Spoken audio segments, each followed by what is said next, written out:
Hello, I'm Bob the Bookerer and welcome to my channel. You may notice I'm in a slightly different location. I'm looking after a cat at the moment, hence the slightly different backdrop. Also apologies that it's slightly dark in here. I've tried putting on the light, but it's a very flickery one, and I figured that would be worse than me being slightly in shadow. So there we go. But I just wanted to talk about the books that I've been reading this week. And it's been a really fun set of books. And I'm really excited to talk about them. So let's get on with that, I guess. So first up, I read Anthony Joseph's Sonnets for Albert. And this is a collection, as the title would suggest, of mostly sonnets written by Anthony Joseph talking about his father, Albert. And it's a really moving set of poems. It talks a lot about his relationship with his father. We even get quite a few pictures woven in. So, you'll have some pages where there'll be just sort of bits of, pictures of his father. And the poems nearby normally correspond to some degree with that. So he'll talk a little bit about his father's relationships, or he'll talk about a bit about his father's role in the community, or just how he was as a person. And it's a really moving set of poems just to see just the deep love that Anthony Joseph felt for his father, and the way he keeps, keeping him alive, basically. This memory of his father is kept there, and they're able to talk about it. It's a really beautiful way of honouring and sort of giving a tribute to his father. And I think it's well worth checking out for that. Next up, following on with the Women's Prize long list, I read Cursed Bread by Sophie Mackintosh.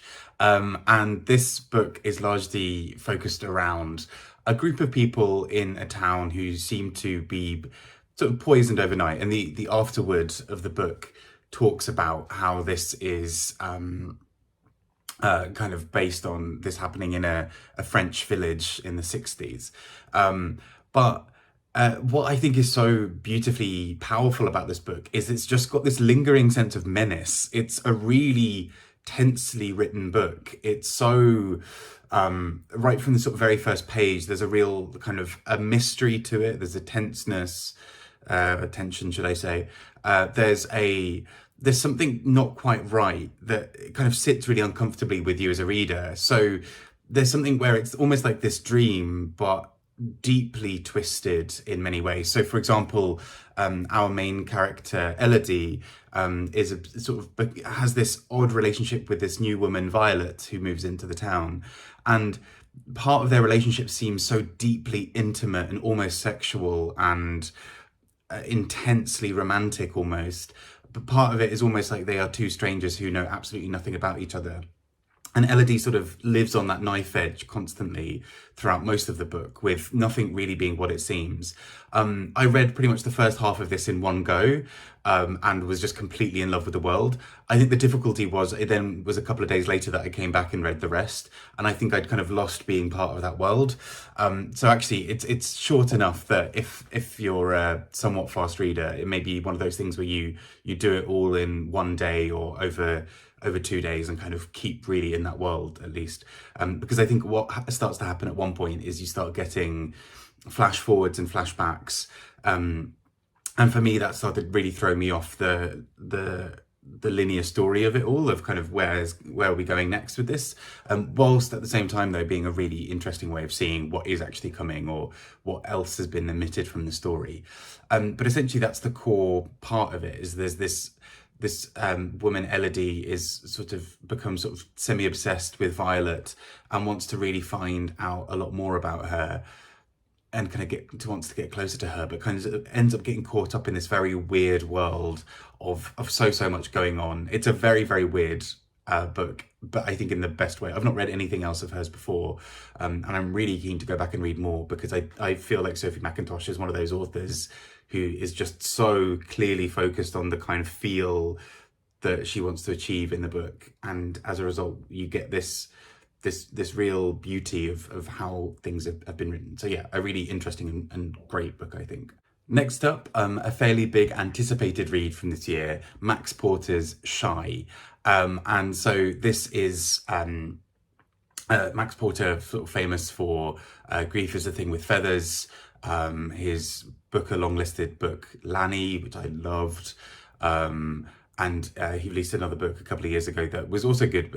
I think The Death of Francis Bacon, which was good, if confusing and a bit like meta. But Max Porter's Shy is all about a young boy called Shy who in many ways is, would largely be, I suppose, branded like a troubled teen or whatever. He's a young man who is caught up in various sort of things. Nobody really around him seems to understand him, at least that we're told. And he is often in trouble for bad behavior. He gets sent to a place for young boys similar to him, who are also kicked out of school or whatever. This place that is referred to in the book as Last Chance. And it's sort of him trying to navigate both the reasons that he has ended up there in terms of his bad behavior, but also he seemingly has these sets of voices that occasionally seem to talk to him or seem to be part of his kind of narrative. And so what we get, for example, is him having these thoughts. I'll try and find a good example of this on the page. But yeah, I'm not sure how visible that really is there, but the book will change fonts and will change various other bits throughout. So we'll suddenly get pages that are in much larger font. And it's a really quick read almost because of that, because it's a very short book. It's about 120 pages, but many pages will have, not as much text on them, or they'll be really spaced out, or there'll be these things in weird and wonderful fonts. And essentially it's a sort of a little bit of a jumbled mess of a book in a good way. The jumbledness is sort of how he's thinking. That's sort of how Shy is moving through the world. He is someone who has all of these thoughts constantly bubbling around. Some of them are these dark, intrusive thoughts. Some of them are a little bit more logical. Some of them are just how he's feeling. And all of them together kind of make this sort of patchwork of who Shy is. In the meantime, he's, exploring things with friends, but also these people aren't necessarily people he wants to be around all the time. And there are these massive acts of violence or of really negative thoughts about himself, and there's a constant sort of reference to him having stones in his pocket and wandering into the sea, and all of these really quite dark things, but they come together in this really fascinating book because it's just so in depth, and so there's a rhythm to this book that I found really exciting, because I think you just sort of, I think pretty much again, like with Cursed Bread, as much as possible, try to read it in one sitting if you can, because I think there's something about being in that world and tuning into the rhythms of how Shy thinks that is so captivating within this book as well. Next up, I read Beautiful Trauma by Rebecca Fogg. And this is a non-fiction book talking about Rebecca Fogg's own life and how she came to learn how to use her hand again after an accident. So the book starts off with us learning a little bit about the accident itself. Part of, she was in her bathroom, part of a pipe sort of basically malfunctioned, and this shard of this shard of sort of the bathroom flew up and went through her hand and basically injured her quite substantially. And so this book is basically about her process of learning how to reuse her hand. And it's sort of interspersed with more medical bits around using the sort of around medicine and around nerves as well. So for example, we'll hear her personal story and how she's learning what to do. Then we'll get a short chapter talking about the science behind nerves and how nerves work, and how actually there are really all these fascinating things about the brain and how the brain either perceives pain or nerves or all of these sorts of things. So for example, she talks about the hand exercises that she needs to do to regain use of her hand. But she also talks about things like how nerves can sort of sometimes be tricked by the brain, or the vice versa, that nerves themselves can trick the brain. And so sometimes we may perceive pain, or we may perceive things in a different way. For example, one of the really fascinating passages I found was that she talks about how different parts of the body use nerves in very different ways. So the idea that if you sort of lightly touch your skin with your fingertips are feeling for things like soft or rough. They're feeling for hot or cold. They're feeling for sort of wet or dry, all those sorts of things. But if actually, for example, you use like your wrist or something else, or another part of your body, you might not necessarily feel that in the same way. Our fingertips just have the nerves that would pick some of those things up, but the rest of our body doesn't. And so, or at least in the same way. And so there are these really fascinating bits of insight into how the brain and the body works. But then also, yeah, interspersed with this really beautiful narrative of how she comes to learn how to use her hands again, and her hand again. And what I think I also found really interesting behind all of this is that there's one of the people she meets early on into this whole process tells her this is going to be one of the best things that's ever happened to you. And she sort of is thinking like, well, why? I'd rather not have had my hand injured and have to go through all this, this surgery and to relearn how to do everything again. And she just says, well, actually, yeah, he was right, because I learned so much about myself. I learned so much about how my body works, and I have this new appreciation for it. And I had the lucky circumstance of meeting Rebecca about a year ago during the last year's Booker Prizes at a party, and she was telling me all about this book, and I'm like, oh, this sounds fascinating, like let me know when it comes out. And I'm now really excited to have actually been able to read this, and sort of, she told me a bit of the story there live, but actually now being able to read the book, I think is just such a glorious moment as well. So really highly recommend this.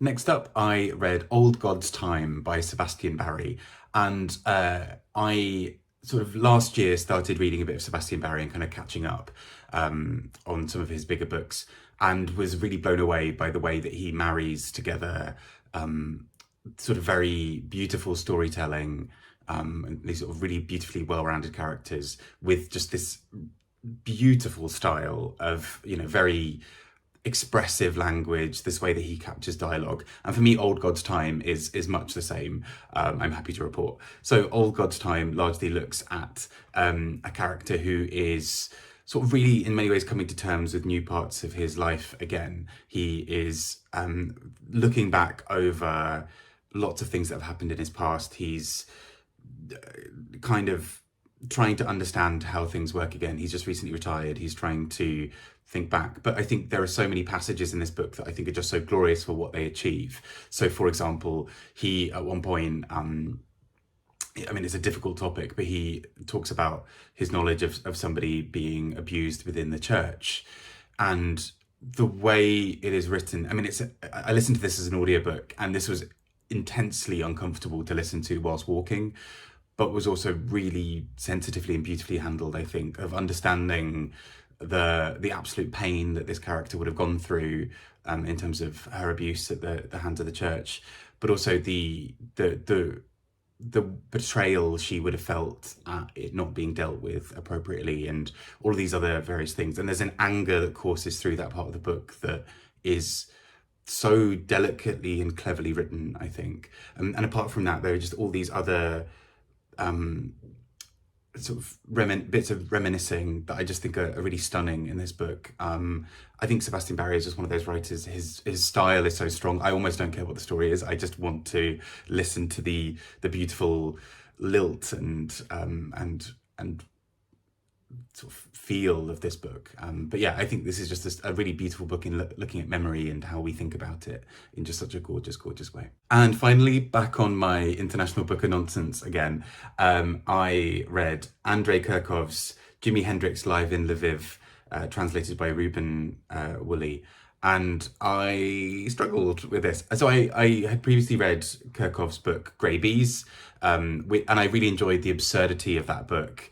That although it's a very standard story, it's a person traveling through in a sort of almost Kafka-like way of sort of trying to go on a little journey and having everything, these very confusing things happen to him that he can't really understand. He's almost a simple everyday character trying to get through the world, and he's flummoxed by things like borders and has all these issues come up. In Jimi Hendrix Live in Lviv, something similar seems to be happening. It's again almost like this sort of road trip story. It's focused on the sort of three main characters who are sort of slight oddballs but kind of lovable, and there's a lot of charm and cheerfulness to this book, even despite some of the other negative things happening around them. I think for me the difficulty I perhaps found with this book is not like there always have to be stakes in the bigger sense of a thing that they're fighting against or whatever. I think it just felt at times for me like we were listening to three people having really fun, interesting conversations, but then often that felt like it was it for me, that it kind of never went beyond that. And so, you know, it's about 400 pages long, and part of me thought it could have been a really interesting, focused 200-page novel or 250-page novel that would have maybe been a bit more interesting to kind of go forwards with this story. Whereas, you know, as much as I enjoyed the absurdity and the circularity of some of what they were saying, and I thought some of the patterns of conversation were very funny, I thought there was a lot of charm and joy. It had this really lovely final passage that just sort of ties things together. I think for me, it sort of felt a bit like, okay, and so what? Like I kind of felt like there was just that missing step there that would have sort of elevated it for me as a book. But I don't know if I'm being particularly critical of this. I think overall I did enjoy it. I think I kind of came away from it feeling a bit lukewarm. And I think I wanted a little bit more zhuzh, I guess. Anyway, but those have been the books I have read this week. I hope you've been having a really good week. I hope you're enjoying things that you're reading, and take care, and I'll speak to you all soon. Bye bye.